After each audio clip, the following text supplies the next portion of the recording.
해임 카드 급내, 이상민, 윤핵뚝, 민주당이 해임 건의안을 발의했고 여당에서는 국조 합의하고 갑자기 이런 이유가 뭐냐, 저희가 있는 거 아니냐라고 반발하고 있습니다. 영상으로 만나보시죠.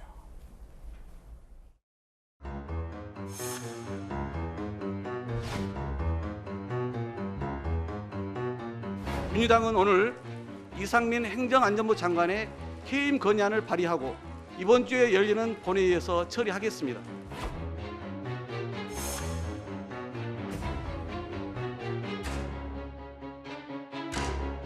다른 야당과 힘을 합쳐서 단독으로라도 반드시 진행하겠다.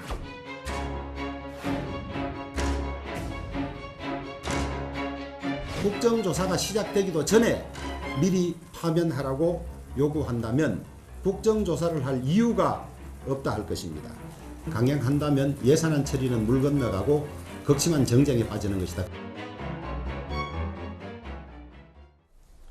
자, 국내힘에서는 자기 모순 정치다, 민주당이 민주당 했다, 이런 얘기 나옵니다. 한번 들어보겠습니다. 국정조사가 개시되기도 전에 행안부 장관을 빼내서 해임을 시키고자 시도한다는 것은 자기 모순적 정치를 민주당이 지금 하고 있다. 꽃같은 젊은이들이 이렇게 숨져간 이 참사에 대해서 진상을 밝힐 그런 생각이 있으신 겁니까? 모든 것들이 다 그냥 기승전 이상민이에요. 결국 민주당이 민주당하고 말았습니다. 이재명 대표를 지키기 위한 인질 정치는 예상을 빗나가는 법이 없습니다. 원인 규명과 재발 방지 대책은 처음부터 달나라에 두고 온 것이었습니다. 차라리 광화문에 나가서 방석 깔고 앉아 국정조사를 하는 것이 훨씬 더 솔직한 모습일 것입니다. 민주당이 민주당했다. 박정현님, 이게 무슨 뜻입니까? 아니, 그러니까 쉬운 말로 표현하면은 우리 먼볼 찼다고 하나요? 뭐 예. 그런 거죠. 그러니까 민주당이 민주당스러운 모습을 보였다라고 하는데, 자, 국정조사 하자고 그렇게 오매불망 얘기했잖아요, 그동안. 그래서 국정조사에서 끓는 우리 희생자 유족들 마음 달래주고 진상 규명하고 이에 따라서 문제 있는 책임자 처벌하자고 했잖아요. 예. 그에 대해서 동의했잖아요. 그리고 그 안에 국정조사 대상자 안에 이상민 행안부 장관이 분명히 있잖아요. 있습니까? 그럼요, 있죠. 예. 여야 합의서에 있어요. 그러면 국정조사 열어서 이상민 장관 불러다 놓고 거기서 따져야 되는 게 맞는 거잖아요. 그거 하자고 민주당이 지금껏 했잖아요. 그런데 이제 와서 국정조사 한다고 하니까 갑자기 무슨 해임 건의안이요?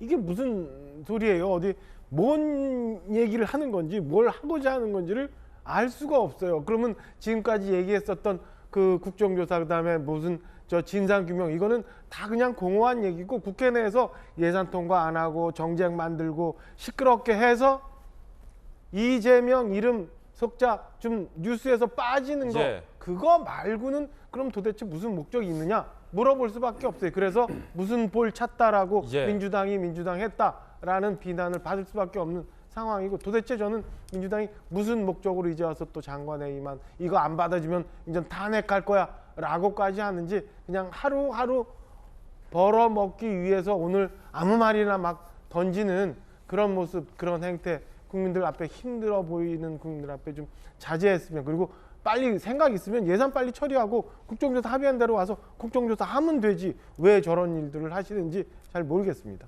보통 이제 뭔가 누군가에게 과실을 물을 때 본인이 이제 그만두려고 할 때 윗부서에서 그만 못 두게 하고 진상조사 열어서 징계를 내리고 그만두게 하거나, 아니면 강하게 책임을 묻고 질타하는 과정을 거치느라 사표를 이렇게 홀드하거나 보류한 경우가 있습니다. 뭐 그 비유가 적절한지 모르겠습니다만 민주당에서는 계속 이제 이상민 장관 책임서를 제기해 왔잖아요.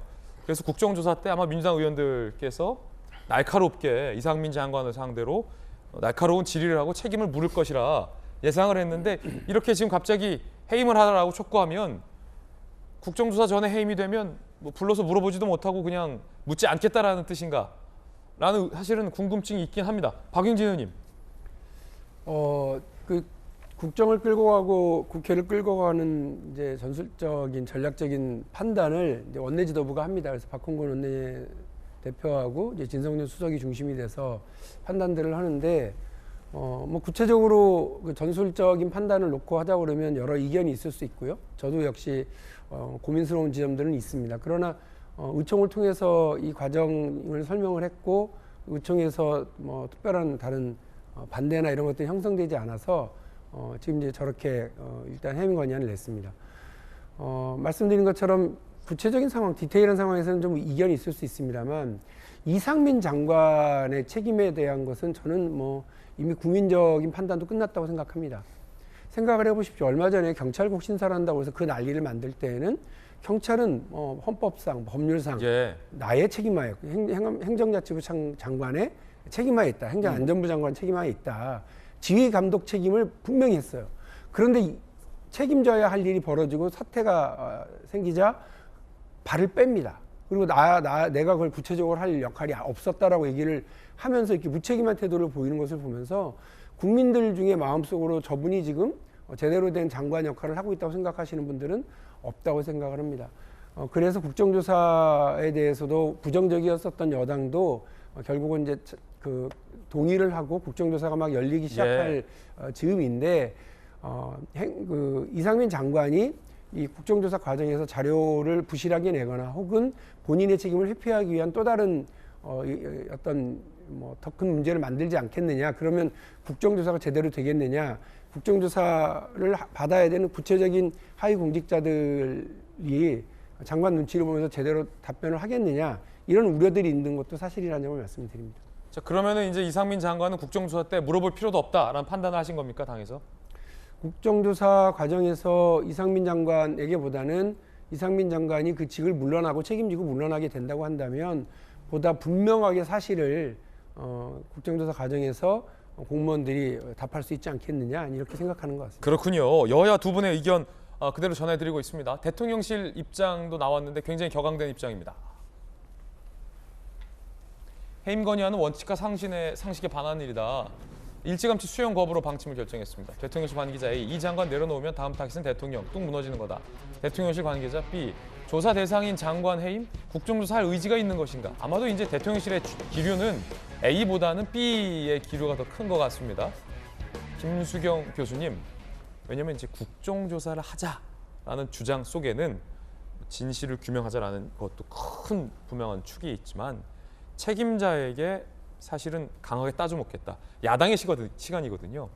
국정조사는 야당의 시간입니다. 국감도 사실은 야당의 시간입니다. 국감 스타 국회의원, 뭐 박용진 의원도 있지만 그래서 그거를 국민의힘에서는 합의를 했는데 국민의힘 주장을 들어보니 아니 그래서 야당의 시간을 줬는데 하기도 전에 해임하라 하는 것은 어떤 경우냐라는 게 지금 국민의힘과 대통령실 입장인 것 같아요.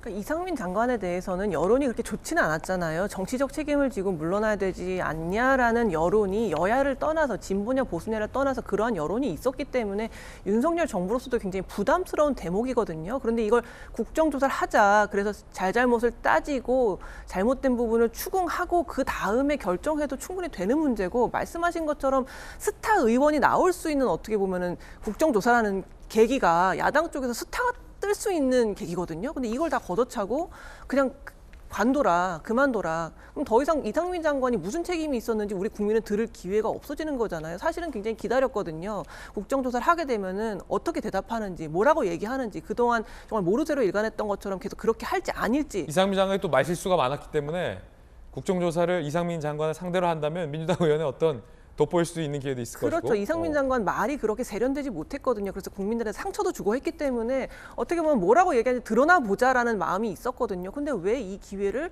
걷어차고 국정조사의 대상인 장관을 미리 잘라라 이렇게 얘기하는지 결국 서로 절대 받을 수 없는 패를 내세우면서 너네 때문에 못한 거야. 이런 얘기하려고 쇼하는 건가 싶은 생각이 저는 들 정도로 약간 납득이 좀 어려운 그런 주장 같다는 생각을 했습니다. 예. 뭐 해임 건의 탄핵 얘기도 나오는데 국민의힘 받아들일 생각 있습니까?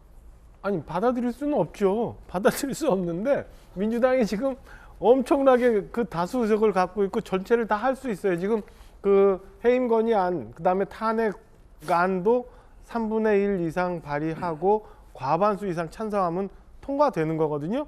민주당이 그냥 통과시키면 되는 거예요. 저희는 사실은 아무것도 할 수 없어요. 굉장히 안타까운 상황이지만 아무것도 할 수 없고 만약에 극단의 경우 해임 건의안을 처리해버리면 대통령이 거부권 행사를 해야 되는 거고 탄핵 소추안을 발의를 하게 되면 이거는 이제 헌법재판소 가서 또 예.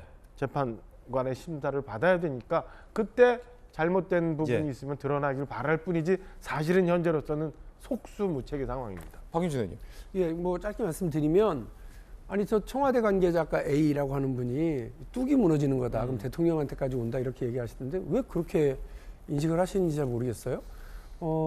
그런 인식을 하고 있으니까 오히려 책임을 물어야 될 대통령이 책임을 져야 될 장관에게 아무 말도 못한 채로 우리 상민이 하면서 이렇게 하고 있는 것 아니겠어요? 저는 이 상황 자체를 납득할 수가 없어요. 그러니까 오히려 그렇게 생각하지 마시고 대통령이 총괄적인 국정 책임을 지고 있지만 각 부처에서의 일들이 벌어지면 책임지라고 책임 장관들을 둔 것 아니겠습니까?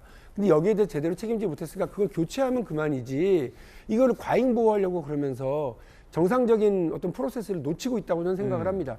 이런 일이 벌어지면 대통령이 먼저 엄중하게 총리와 장관에게 책임을 물어서 그들을 경질하거나 혹은 스스로 물러나도록 만들고 국정을 쇄신해 가면서 나라를 이끌어 왔었던 게 지난 여러 정권에서 보여줬던 일인데 갑자기 이상민 장관 앞에서는 딱 멈추더니 아무것도 말 못하고 책임지지도 않게 한다. 이상민 장관조차 이러는데 한동훈 장관이 뭐 실수하고 잘못하면 한동훈 장관이 책임져야 될 일이 벌어져도 이건 어느 정도겠어요. 그러니까 오히려 그 국민들이 보아왔던 상식적인 국정 운영의 과정과 이런 모습을 좀 예. 놓치고 있다고 생각을 합니다. 대통령실에서 아무도 책임지지 않으려 하는 자세도 문제다. 네. 저희들은 60초 광고 보고 돌아오겠습니다. 잠시 후에 뵙죠.